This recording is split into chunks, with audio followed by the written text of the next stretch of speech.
মুরগির খাবার রুচি চলে গেছে, কারণটা হচ্ছে ফিড চেঞ্জ হয়ে গেছে। দুই নম্বর ফিড চলছিল, এখন আমার 3 নম্বর ফিড চলে আসছে। তো আজকে মুরগির বয়স হচ্ছে 24 দিন, তার জন্য আমার ফিড চেঞ্জ হয়ে গেছে। এই জন্য মুরগির খাওয়াটা রুচি লাগছে না।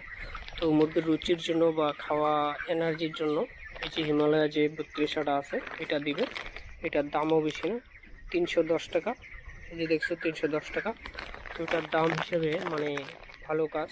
তো তোমরা যদি পারো এই মেডিসিনটা অবশ্যই ইউজ করবে। আর এটা জলে দিলে হবে না, তো এটা একটা পাউডার মেডিসিন। তো এটাকে জলের সাথে মিক্সড করে গুলিয়ে ফিডের সাথে মানে খাবারের সাথে মিক্সড করে দিতে হবে, তাহলে মুরগির দেখবে অবশ্যই রুচি চলে আসবে। তো তোমরা যে যেখান থেকে ভিডিওটা দেখছো অবশ্যই লাইক কমেন্ট শেয়ার করে দিও। আর এইভাবে মানে ইউজ করো। মানে আমি খাবারটা মিক্সড করছি, তোমরা দেখতে পারলে অবশ্য বুঝবে যে কীভাবে মিক্সড করবে। ফিডের সাথে ভালো করে মিক্সড করে খাবারটাকে চতুর্পাশে দিতে হবে। এই দেখো, কালকে রাত্রে দানা দিয়েছি, ঠিক আছে। এখনও কিন্তু ফিডারের দানা আছে। তো প্রত্যেকটা ফিডারেই মোটামুটি 1 কিলো করে দানা আছে। তাহলে ভাবো, যে দানাটা সকালবেলা শেষ হয়ে যায় এটা তো দেখো আরও বেশি আছে। তো প্রত্যেকটা ফিডারেই দানা আছে। আর ফিডারের যে মানে ঘাট, সেটা আমার বড় ঘাটে দেওয়া আছে, 3 নম্বর ঘাটে, মানে যাতে প্রচুর পরিমাণে খাবারটা বেরোয়। তারপরেও খাবার শেষ হচ্ছে না। আর মুরগির যে গ্রোথ, কাঁচা হলুদ আর দুধ খাওয়ানোর পরে কিছুটা গ্রোথ চলে আসছে। তো তো ওই যে তারপর দেখছো একটা কাপের মধ্যে আমি এই যে হিমালয়া 32 যে মেডিসিনটা, এই মেডিসিনটা আমি একটা কাপের মধ্যে ঢালছি। এই কাপটা আছে আমার 100 গ্রাম। তো প্রত্যেকটা খাবারের বস্তার মধ্যে 200 গ্রাম করে তোমার এই মেডিসিনটা দিতে হবে। আর খাবার সাথে মানে এটা জলে দেবে, জলের সাথে গুলিয়ে ভালো করে মিক্সড করে দিলে মানে খাবারের সাথে ভালো মিক্সড হবে। আর দুপুরবেলা জলের মধ্যে অন্তত মানে 1 বস্তা 1.5 বস্তা যেরকম খাবার লাগে, তো ওটা খাবারের সাথে মিক্সড করে দিবে। আর খাবারটা ভিজিয়ে দিবে, তাহলে কী হবে, খাবারটা ভালো খাবে। কারণ দুপুরবেলা যদি শুকনা খাবার দাও তো অতটা খেতে যাবে না, তো ভিজা খাবার যদি দাও তো খাবারটা সুন্দর খাবে। তো তার জন্য দুপুরবেলা সকালবেলা 10টা-11টার দিকে মোটামুটি খাবারটা ভিজিয়ে ফিডারের চতুর্পাশে দিয়ে দেবে, তাহলে মুরগিটা ভালো সুন্দর খাবে। তো তারপরে দেখছো আমার মোটামুটি এই যে মানে মেডিসিনটা আমি মিশাবো এখন খাবার অবস্থার সাথে। তো এই যে আমি বস্তাটা খুলতেছি। তো বস্তাটা ঢাললাম, এই যে মানে সেলাইটা খুলে নিলাম। সেলাইটা খুলে নেওয়ার পরে বস্তাটা ঢাললাম। এটার সাথে এখন আমি ওই যে হিমালয়া 32টা দেখলা সেটা, আর ওটার সাথে একটু লিভার দিব। তো লিভারটা মিশিয়ে ভালোভাবে খাওয়াইতে হবে। তো এই যে বন্ধুরা দেখছো, এক বালতিতে 100 গ্রাম করে লিভার দেবো। তো এই যে মানে একটা বালতিতে 100 গ্রাম, মানে ওই কাপটার মধ্যে 100 গ্রাম লিভার ধরে। তো 100 ml করে দুই বালতিতে 200 ml, 1 বস্তাতে 200 ml করে লিভার টনিক দিতে হবে প্রতিদিন সকালবেলায়। তো সকালবেলার জল খাবারের সাথে আমি লিভার টনিক মিশিয়ে খাবারটা দিয়ে দিলাম, তাহলে খাবারটা কী হবে, ভালো সুন্দর খাবে। আর এটার সাথে ভালো করে মিক্সড করতে হবে। তো আমি এই যে জলটাকে মানে ছিটিয়ে খাবারের সাথে মিক্সড করতেছি, তারপরে হাত দিয়ে মিক্সড করে নেব। তো খাবারের সাথে জলের সাথে যদি মানে ভালো মিক্সড না হয় তো তাহলে কী হবে, দালা দালা হয়ে থাকবে। তো সেই জন্য আমি হাত দিয়ে একদম ফিনিশিং করে একদম মানে পুরো মিক্সড করতেছি, কারণ এটা তো আর অরিজিনাল মিক্সড হবে না। তো ভালো করে মিক্সড করার পর আমি বস্তার মধ্যে ভিতরে ভরে নিচ্ছি। বস্তায় ভরে বোর্ডিংয়ের ভিতরে দিয়ে দেবো। আর এটা দিতে হবে ফিডারের চতুর্পাশে দিতে হবে, তাহলে কী হবে, মুরগিটা খাবে ভালো। তো আমার ফাইনালি বস্তা টস্তা ভরা শেষ। তো আমি এখন বোর্ডিংয়ে নিয়ে যাচ্ছি, বালতি ভরা শেষ। তো ওই যে দেখছো বোর্ডিংয়ে। তো বন্ধুরা এই যে দেখছো আমার খাবার দেওয়া কমপ্লিট হয়ে গেছে। আর এখন মুরগি সুন্দরভাবে শুয়ে আছে। আর এই যে যে ফিটারটা এটা কিন্তু ভিতরে দেবে না, চতুর্পাশে দেবে। মানে মিক্সড করা দানাটা চতুর্পাশে দেবে, তাহলে কী হবে, ভালোভাবে সুন্দরভাবে খাবে।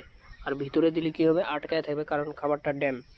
তো ওই যে আমার সমস্ত ফিটারে খাবার দেওয়া শেষ। এখন মুরগি সুন্দরভাবে খাওয়া দাওয়া করবে। মুরগি একদম সুন্দর সুস্থ আছে।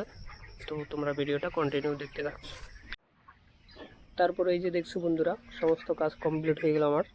তো ফান্ডের মানে ফিটার টিটার দেওয়া একদম সমস্ত কাজ কমপ্লিট হয়ে গেছে। এখন আমার যেটা বর্তমান কাজ সেটা হচ্ছে আমার স্প্রে করতে হবে। তো সর্বফার্স্ট কাজ হচ্ছে আমার জলটা ভরাইতে হবে।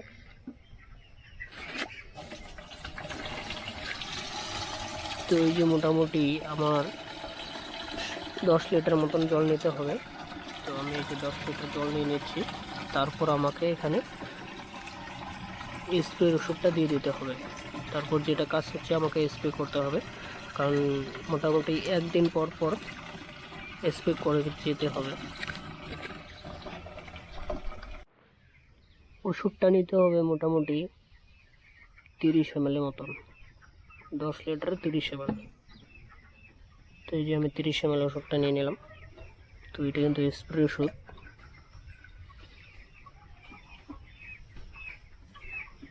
বাস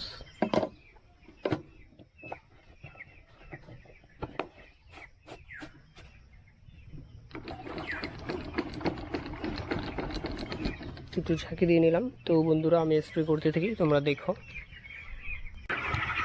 তো বন্ধুরা আমি যে দেখছো স্প্রে করতেছি, এই স্প্রে করার কারণটা হচ্ছে মুরগির যে মানে সর্দি টর্দি আসে বা গরম থেকে ঠান্ডা, ঠান্ডা থেকে গরম এরকম যদি ওয়েদার হয়, তো তারপরে স্প্রে করতে হবে। সপ্তাহে 2 দিন স্প্রে করতে হবে। তো আমি স্প্রেটা করছি মুরগির গায়ে, একদম মানে গাটা ভিজিয়ে দিচ্ছি। শুধু মানে খাবারের পাত্রে জলের পাত্রে পড়লে কিছু হয় না। তো দেখছো আমার স্প্রে ওয়ার্কআউট কমপ্লিট হয়ে গেল। তো এই যে বন্ধুরা আমার ফার্মের স্প্রে করা, খাবার দেওয়া, জল ফেলানো সমস্ত কাজ শেষ। তো আমি একটু এখন যাব, বাইরে যাব। তো বাইরে বলতে কি খেতে যাব, খেতে একটু কাজ আছে। তো আমি একটু হালকা খেতে কাজ করে তারপরে চলে আসছি আবার ফার্মে। তো চলো খেতে যাওয়া যাক। তো হ্যালো বন্ধুরা, তো আমি চলে আসছি এখন, মোটামুটি যাচ্ছি আমি আমার খেতে। তো এদিকে চারিদিকে নজারাটা দেখো একবার। তো এখানে একটা পুকুর আছে। তো এরকম পুকুরটার অবস্থা মানে কচুরি পানায় ভরে গেছে। তো এটাতে মাছ টাছ আছে। আর যে যাওয়ার যে রাস্তাটা আছে এরকম, আর চতুর্পাশে ক্ষেত ছিল, ভুট্টা ক্ষেত। তো ভুট্টাগুলো উঠানো হয়ে গেছে। তো আমার অল্প কিছু ভুট্টা আছে, তো আমি সেটাই শুকাইতে দেওয়ার জন্য যাচ্ছি। তো বন্ধুরা এই যে দেখছো আমার যে রাস্তাটা খুব ডেঞ্জার যাওয়ার। তো এই যে দেখছো এগুলো কিন্তু সাপের ডিম। তো দাঁড়াও আমি দেখাচ্ছি, এই দেখো এটা কিন্তু সাপের ডিম। দেখছো একদম এটা কিন্তু একটা ডিম, কিন্তু এটা সাপেরই ডিম। তো আমি কিছু করবো না। আর এই হচ্ছে রাস্তাটা, কিরকম ডেঞ্জার একবার ভাবছো।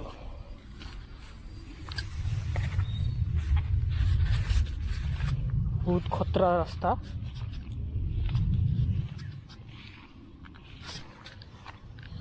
এই খতরা থেকে বেরিয়ে আসছি। তো চলো যাওয়া যাক। তো এই যে বন্ধুরা ফাইনালি আমি খেতে চলে আসছি। তো দাঁড়াও তোমাকে ক্ষেতটা দেখাচ্ছি। তো এই হচ্ছে ক্ষেতের ভিউ। আর এই ক্ষেতটার চতুর্পাশে এরকম জাল দিয়ে ঘেরা আছে, কারণ এখানে আমার মরিচ টরিচ এগুলো লাগানো আছে। আর এই হচ্ছে আমার ভুট্টা, তো যেটাকে আমি শুকাইতে দেবো এখন। তো এই হচ্ছে এখানে নেটটা পাতা আছে, তো এই নেটের মধ্যে আমি শুকাইতে দেবো। তো আমি এখন ভুট্টাটা এসে করি, খুলতেছি আমি, দাঁড়াও। তারপরে এই যে দেখছো, তো আমি একা একাই করব, মানে বাবা আজকে বাড়িতে ছিল না, তার জন্য মানে একাই কাজটা করতে হবে। তো এই ভুট্টাটাকে শুকাইতে দেবো। এই তিরপলটা খুললাম, ভুট্টার কালারটা একদম কী বলবো, একদম মানে কাঁচা ভুট্টা আছে। তো এই যে দেখছো, তো এখন আমি ভুট্টাটাকে ছড়িয়ে দেবো। তো ছড়িয়ে দিলেই ভুট্টাটা শুকিয়ে যাবে, কারণ আমাকে একাই করতে হবে। এরপরে আমার আরও কাজ আছে, কিন্তু আপাতত আমাকে ভুট্টাটাকে এখন শুকাইতে দিতে হবে।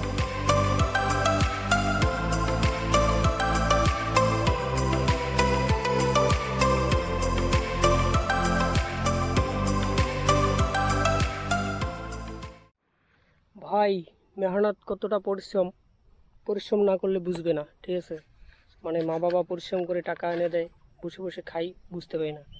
তো আজকে ফাইনালি মানে কাজ করলাম, বাবা বাড়িতে নেই। তো কতটা যে পরিশ্রম হলো এই ভুট্টাটুক, এই যে মাত্র 1 বিঘা ভুট্টা হবে। তো এইটুক ভুট্টা আমার যে মানে রৌদ্রে দিতে যে মানে পরিশ্রমটা মনে হচ্ছে, কি বলবো, দেখো একদম খাই না পাসিনা পাসিনা হয়ে গেছে গা। মানে আর ভুট্টার সাইজটা দেখো একবার, সুন্দর সাইজ হয়ে গেছে, একদম কিউট কিউট দানা হয়েছে। তো বন্ধুরা আমার কাজ কমপ্লিট হয়ে গেলো। আর দুবার রৌদ্রের ভিউটা দেখো একবার, রোদটা কেমন উঠছে, আকাশে হালকা হালকা মেঘ মেঘ আছে, কিন্তু তবু মানে রোদ আছে প্রচণ্ড। তো আমার ভুট্টা শুকানো কমপ্লিট হয়ে গেলো, ভুট্টা দেওয়া। তো আমি এখন বাড়িতে যাব, ফার্মে আবার কাজ আছে। তো চলো বাড়িতে। তো বন্ধুরা, এই যে আমার কাজটা কমপ্লিট করলাম। তো আমি এখন আবার বাড়ি চলে যাব, কারণ আমার এখন বর্তমান ফার্মে কাজ আছে। তো আমি এখন ফার্মে যাব, ফার্মে গিয়ে জল দিতে হবে আবার। তো চলো ফার্মে যাওয়া যাক। আর এবার যাব অন্য রাস্তায়। তো যেদিকে আসছিলাম ওদিকে পুরো জলাশয় ছিল, তো ওইদিকে যাবো না, এখন যাবো এই দিকটা দিয়ে। 4-5 দিনের বৃষ্টিতে মানে খেতে দেখছো জল হয়ে গেছে, পুরো জলাশয় হয়ে গেছে। আর এই যে ধান টান দেখছো লোকসান হয়ে গেছে ধানের, মানে ধান পড়ে গেছে, হিলে গেছে। আর কি বলবো, আর দেখছো ধান একদম জলের সাথে মিশে গেছে। তো এই ধানগুলো কিন্তু খারাপ হয়ে যাবে। তো কিন্তু ধানটা ম্যাচুরেট হয়েই গেছে, কিন্তু লোক পাওয়া যাচ্ছে না, লোকের তার জন্য ধানটা কাটতে পারছে না। এই যে এটা আবার ঠিক আছে, এটা দাঁড়ায় আছে। তো চলো বাড়ির দিকে যাওয়া যাক। আর রৌদ্রের কথাটা কি বলবো, তো দেখে তো বুঝতে পারছো হালাতটা তো কীরকম রোদ। ওই যে আমার ফার্মটা দেখা যাচ্ছে। তো এই যে বন্ধুরা দেখছো ভুট্টাটা শুকিয়ে দিয়ে বাড়ি চলে আসলাম, এই যে ফার্মে চলে আসছি। এখন আমার যেটা মেন কাজ হচ্ছে, জল নাই এই রাস্তায়, তো গামলায় জল নেই, তো জলটা দিতে হবে। কারণ এই ঘরটাতে আমার অটো ডিঙ্গার নেই, তার জন্য আমার গামলার মধ্যে জল দিতে হয়। আর মুরগি দেখছো একদম সুন্দরভাবে শুয়ে আছে, কোনো সমস্যা নেই, কোনো চাপ নেই, মুরগি একদম সুস্থভাবে শুয়ে আছে। এটা কিন্তু মুরগি বোর্ডিং, আর এটা হচ্ছে মুরগার বোর্ডিং। মুরগাটা একটু সাইজে বড় হয়, তার মুরগিরটা একটু ছোটো। তো দেখছো। তো বন্ধুরা, যে বিষয়টা বলছিলাম, তো চ্যানেলটাকে অবশ্যই সাবস্ক্রাইব করে দিও এরকম ভিডিও দেখতে চাইলে। তারপরে যে দেখছো দুপুরবেলা খাওয়া দাওয়া শুরু করলাম। এটা শাক, আলু ভাজি, এই যে একটা মাছের পিস, আর এটা হচ্ছে কচু ছানা আর লেবু, এইসব দিয়ে মানে একটা সুন্দর একটা খাওয়া দাওয়া হয়ে যাবে। তো এটা হচ্ছে আমার দুপুরবেলার খাওয়াটা। তো তোমরা ভিডিওটা দেখো।